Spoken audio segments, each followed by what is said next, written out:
श्री शिवाय नमस्तुभ्यम दोस्तों। हर हर महादेव। स्वागत है आपका हमारे YouTube चैनल शिव और शक्ति में। दोस्तों, आप सभी लोग जानते हैं कि इस बार नवरात्रि में अष्टमी और नवमी को लेकर लोगों के मन में बहुत सारी कंफ्यूजन बनी हुई है कि दोस्तों आखिर इस बार हमें अष्टमी कब मनानी है, नवमी कब मनानी है। क्योंकि दोस्तों कई सारे ऐसे लोग होते हैं जो कि नवरात्रि में एक तो पहले दिन का व्रत रखते हैं और एक अष्टमी और नवमी का व्रत रखते हैं। कई सारे लोग अष्टमी का विशेष रूप से व्रत रखते हैं और कई सारे लोग नवमी का व्रत रखते हैं। पर इस बार अष्टमी और नवमी है वह एक ही दिन पर पड़ रही है, जिसकी वजह से लोगों के मन में कंफ्यूजन है कि दोस्तों अगर हम अष्टमी का व्रत रखते हैं तो हम रखें, अगर हमारे घर में अष्टमी होती है या नवमी की पूजा होती है तो दोस्तों वह हम किस दिन करें। तो यह बहुत सारा कंफ्यूजन है जो कि आप लोगों के मन में अभी हो रहा है, जिसकी सारी चीजें आप लोगों को इस वीडियो में मालूम पड़ जाएगी। तो सबसे पहले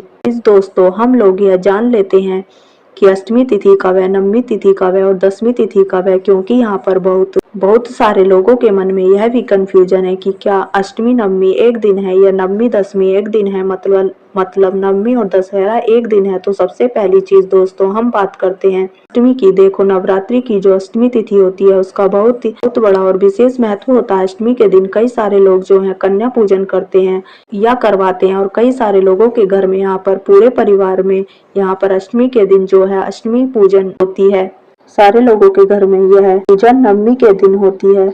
तो सबसे पहले हमें यह जानना जरूरी है कि इस बार जो नवरात्रि है भाई अष्टमी तिथि कब है और कब से शुरू हो रही है और हमें किस दिन अष्टमी आनी चाहिए जिससे कि सब कुछ सही हो। सबसे पहली चीज दोस्तों हम आपको समय के अनुसार बताते हैं। देखो, इस नवरात्रि में जो अष्टमी तिथि हो रही है वह 10 अक्टूबर से हो रही है। किस दिन से हो रही है? 10 अक्टूबर से हो रही है। अक्टूबर को दोपहर के 12:33 से यहाँ पर इस नवरात्रि की अष्टमी तिथि शुरू हो जाएगी। कितने बजे से? दोपहर के 12:33 से। किस दिन? 10 अक्टूबर को, जो कि दोस्तों अगले दिन मतलब 11 अक्टूबर शुक्रवार के दिन दोपहर के 12:07 तक रहेगी। अब आप लोग कहोगे कि दोस्तों इस हिसाब से तो हमें 10 अक्टूबर के दिन ही अष्टमी तिथि मनानी चाहिए। पर दोस्तों यहाँ पर आप एक बात का ध्यान रखें कि हमारे यहाँ जो चीजें मतलब दिन माने जाते हैं वह उदय तिथि के अनुसार माने जाते हैं और अष्टमी एक बहुत ही विशेष दिन माना जाता है। तो इसलिए दोस्तों अष्टमी का जो दिन होता है वह हम उदय तिथि के अनुसार ही मानेंगे। तो दोस्तों मतलब जिस समय सुबह के समय में अगर उस अष्टमी तिथि का समय आ रहा है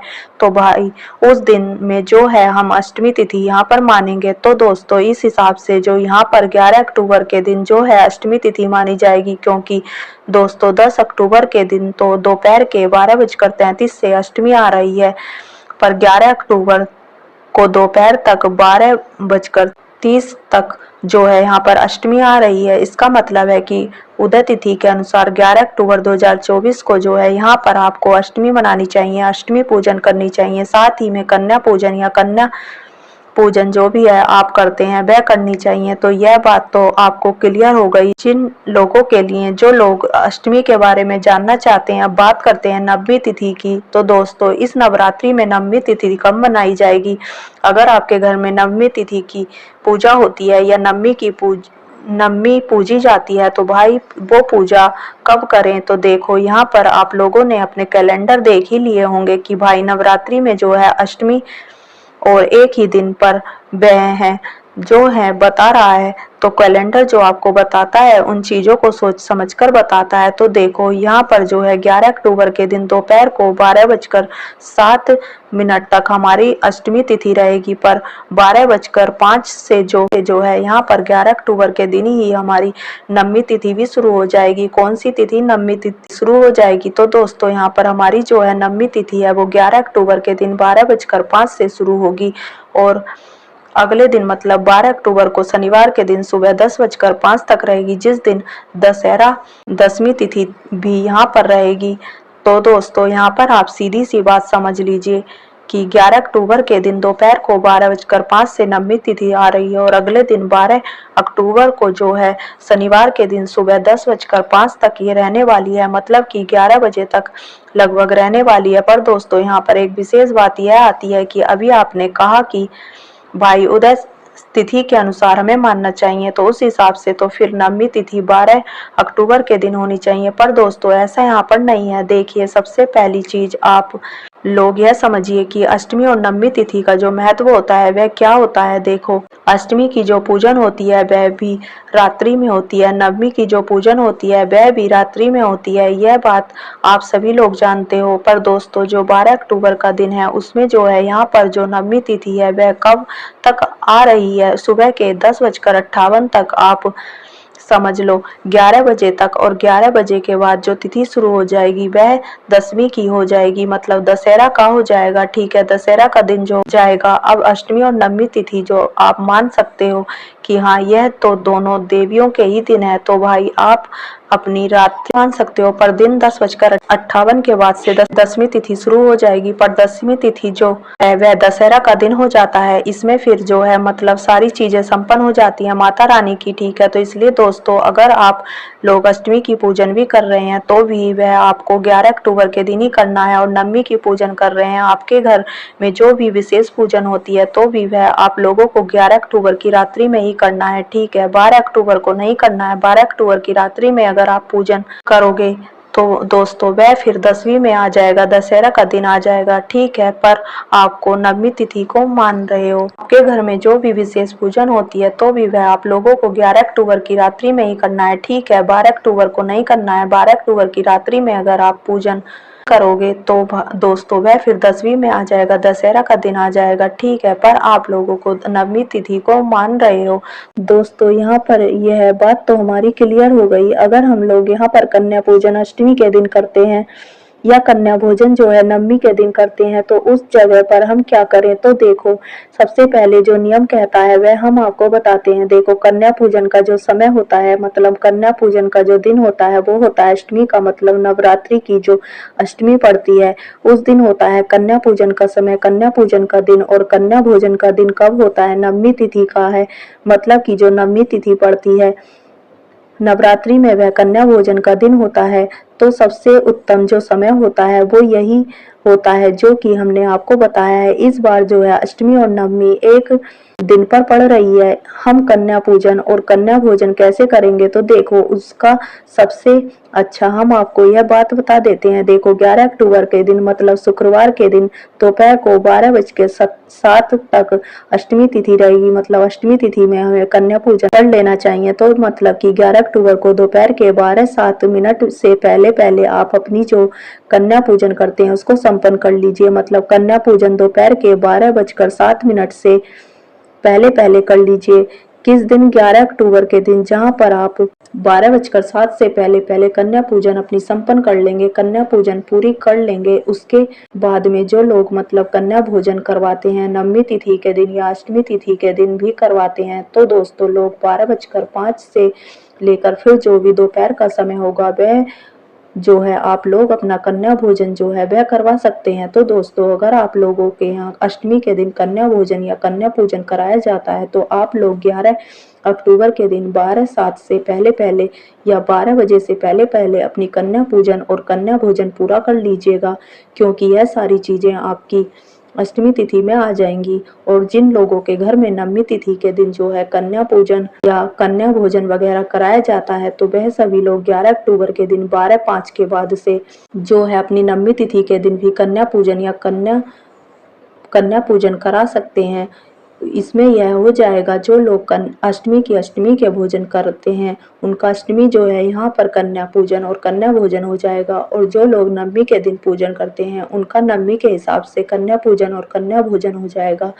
अब दोस्तों यहाँ पर जब हमने कन्या भोजन की बात कर ली है, कन्या पूजन की बात कर ली है, तो हम यह भी जान लेते हैं कि हमें कन्या भोजन कराना कैसे चाहिए, जिससे हमें सभी 9 माता रानियों का जो है 9 देवियों का यहाँ पर आशीर्वाद प्राप्त हो। तो सबसे पहले दोस्तों अगर आप लोग इस नवरात्रि में अष्टमी या नवमी तिथि के दिन कन्या भोजन करा रहे हैं तो सबसे पहली चीज आप लोगों को सुबह जल्दी उठ जाना चाहिए। मतलब 11 अक्टूबर के दिन ही अष्टमी और नवमी मानी जाएगी, तो सुबह सुबह आप लोग ब्रह्म मुहूर्त में जल्दी उठ जाइएगा और सुबह जल्दी उठकर मुहूर्त में कोशिश कीजिएगा शुद्ध हो जाइएगा, स्नान करके अपने सभी कामों से निवृत्त होकर भगवानों को स्नान वगैरह से सारी उनकी पूजन वगैरह कर लीजिएगा। यह सारा आपका सुबह सुबह ही काम हो जाना चाहिए। आपको ऐसा मन बना लेना है कि आज स्वयं 9 देवियाँ आपके घर में विराजमान हैं, आपके घर में आने वाली हैं। अब दोस्तों, आपके जैसे ही सारे काम हो जाते हैं तो सुबह सुबह जो भी आप भोजन में तैयारी करने वाले हैं वो अपनी सारी शुरू कर दीजिए। अब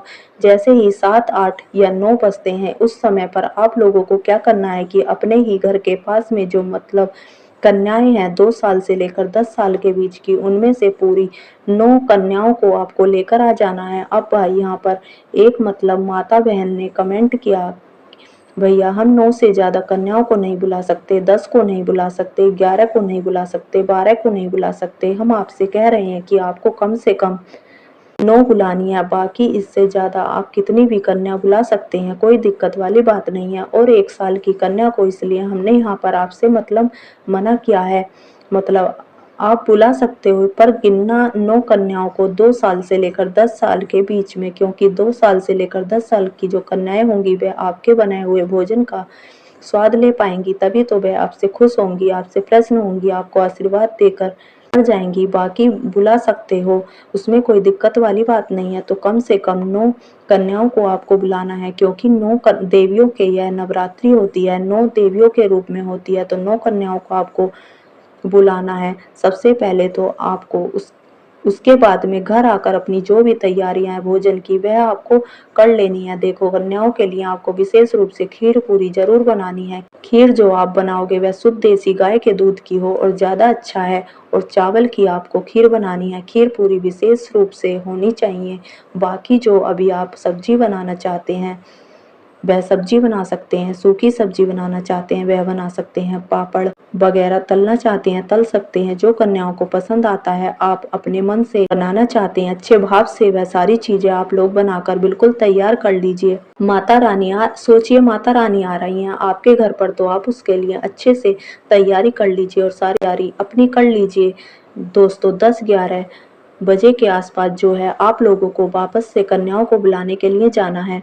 अब जो लोग दोस्तों 9वीं तिथि के दिन कन्या भोजन यहाँ पर करने वाले हैं वह 12 के बाद यह सारे कार्य कीजिए। बाकी हम आप लोगों को उदाहरण के लिए बता रहे हैं। बाकी जो लोग अष्टमी के दिन करना चाहते हैं वह 12 बजे से पहले अपना कन्या पूजन कीजिए। जो लोग 9वीं तिथि के दिन करने वाले हैं वह 12 बजे के बाद जो है 11 अक्टूबर के दिन अपना कन्या पूजन जो है वह यहाँ पर करवाएंगे।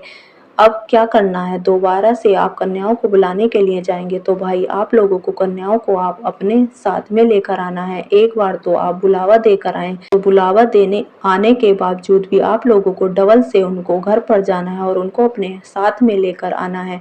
ठीक है, तो देखो 9 कन्याओं को आप बुलाओगे ही बुलाओगे, साथ में एक छोटा लड़का भी होना चाहिए जो कि 2 साल 2 से 11 साल के बीच का होना चाहिए। 9 कन्याएं होंगी, साथ में एक छोटा लड़का भी आपको जरूर लेकर आना है। उनको घर पर बुलाएं, घर पर लाकर जो है सभी के पैर धुलाएं। पैर धुलाने के बाद आप लोगों को उनको लगाना है, उनके सामने भोजन की थाली परोसनी है, उनको अच्छे से भोजन करने दीजिए आराम से। ऐसा मानिए कि आपके सामने 9 देवियां बैठी हुई हैं, आपको प्रश्न करके अपने घर से भेजना है और उनको अच्छे से आराम से भोजन करने दीजिएगा। जो कार्य आप 9 देवियों के लिए या कन्याओं के लिए करेंगे वही कार्य आप लोग जो है छोटे लड़के के लिए भी करेंगे, क्योंकि कन्याओं के साथ में एक छोटा लड़का होना भी जरूरी है। इससे ज्यादा हो सकता है पर एक तो कम से कम छोटा लड़का होना ही चाहिए। तो करना क्या है, आपने उनको भोजन कराना है, अच्छे से आराम से करने दीजिए। भोजन जैसे ही हो जाता है उसके बाद में आप उनके सामने की जगह साफ कर दीजिए या उन्हें एक अलग जगह बिठाकर उनका श्रृंगार कीजिए। श्रृंगार में आप उनके पैरों में माहौल वगैरह लगा सकते हैं। उनके हाथों में चूड़ियां अगर उनके लिए कुछ लाई हुई हैं तो भाई वह पहना सकते हैं। उनकी चुनरी उड़ा दीजिए, चुनरी बहुत पसंद होती है कन्याओं को, तो भाई चुनरी उड़ा दीजिए। उसके बाद में आप लोगों को क्या करना है कि भाई उनके जो है यहाँ पर सेवा करना है। सेवा करने का मतलब है कि ये ऐसा नहीं कि कन्या भोजन कर रही हैं तो जल्दबाजी में सब कुछ कर दो और जल्दी से कहो कि जाओ सभी कन्याएं जाओ, नहीं नहीं, भोजन करो। तो उन्हें अपने घर में खेलने दो, आराम से खेलने दो। अगर वह गंदा कर देती हैं, फैला रही हैं, कुछ करने दो, जो कर रही हैं, क्योंकि नवरात्रि में एक ही दिन तो कर रही हैं, तो उन्हें अच्छे से प्रश्न हो लेने दो, अच्छे से खेल लेने दो, एक दूसरे के साथ जितने मजे करने हैं उनको कर लेने दो। जब वह थक जाएं खेलते खेलते, उसके बाद आप लोगों को उनकी विदाई करनी है। देखो, विदाई में ना आप लोगों को कुछ सामग्री उनको जरूर भेंट देनी है, चाहे उनकी पसंद की जो भी सामग्री हो, चाहे कॉपी पेन जो भी चाहे हो, कोई भी चीज ले लो, चाहे मेकअप का कोई सामान ले लो, सामान लो, वह सभी एक साथ लेना है ना। साथ ही में छोटे लड़के को भी मत भूलना, जो कि आप कन्याओं के साथ में अपने घर पर बुलाओगे, उसके लिए भी वही चीजें, सारी चीजें करना 9 कन्याओं के लिए कर रहे हो। तो विदाई देते समय आप लोगों को सभी को एक एक तोहफा देना है, और तोहफा देते हुए जो भी सभी के पैर पड़ना है, सभी 9 देवियों के और उस लड़के के भी पैर पड़ना है, और आपको तो पढ़ना ही पढ़ना है। साथ ही में अपने घर के सभी सदस्यों से भी यहाँ पर उनके पैर पड़वाने हैं, उनसे आशीर्वाद लेना है। इसके बाद में वह, अगर आपके यह 9 देवियां और वह छोटा सा लड़का अगर आपके घर से खुश होकर गए और आपको आशीर्वाद देकर गए, तो आप समझना कि 9 देवियों ने आपको स्वयं आशीर्वाद दिया है और वह प्रसन्न होकर गई हैं। इन 9 कन्याओं को या जितनी को आपने बुलाया हुआ है, इन्हें अपने हाथों से हाथ पकड़कर घर तक छोड़ के आना है। जिस तरीके से आप लोगों ने एक बार बुलाया, फिर डबल से लेने के लिए गए, उन अपने साथ में लेकर आए। जब जब विदाई करोगे तो अपने हाथ पकड़कर जो है उन्हें उनके घर तक छोड़कर आना है। सभी कन्याओं को, उस छोटे लड़के को भी, सभी कन्याओं को जैसे ही आप छोड़कर आ जाते हो, उसके बाद में आपका कन्या पूजन जो है यहाँ पर सफल हो जाता है। देखो, कन्या पूजन अगर कर रहे हो तो अष्टमी के दिन जो है 12 बजे से पहले पहले कर लेना, और कन्या भोजन करना चाहते हो तो नवमी तिथि के दिन 12 बजे के बाद कर लेना। और जिन लोगों के यहाँ अष्टमी के कन्या पूजन और कन्या पूजन होता है तो 12 बजे से पहले पहले तो अपने दोनों कार्यों को अपना पूरा कर लेना, और जिनके घर नवमी तिथि के दिन यह सारी चीजें होती हैं वह 12 बजे के बाद कर सकता है। यहाँ पर 11 अक्टूबर के दिन ही अष्टमी और नवमी तिथि मानी जाएगी। इसके बाद में अगला दिन जो 12 अक्टूबर का रहेगा वह दशहरा का दिन रहेगा, और अगर किसी की नवमी की कोई सुबह की पूजा होती है तो भाई वह फिर मतलब अगले दिन 11 बजे से पहले पहले अपनी नवमी की पूजन कर सकता है। 12 अक्टूबर को 11 बजे के बाद में दशहरा लग जाएगा, दसवीं तिथि लग जाएगी। आपकी सारी डाउट क्लियर हो गए होंगे। तो कैसी लगी आपको ये वीडियो? अगर आपको ये वीडियो अच्छी लगी हो तो वीडियो को लाइक करें, चैनल को सब्सक्राइब करें, कमेंट बॉक्स में हर हर महादेव अवश्य लिखें। धन्यवाद।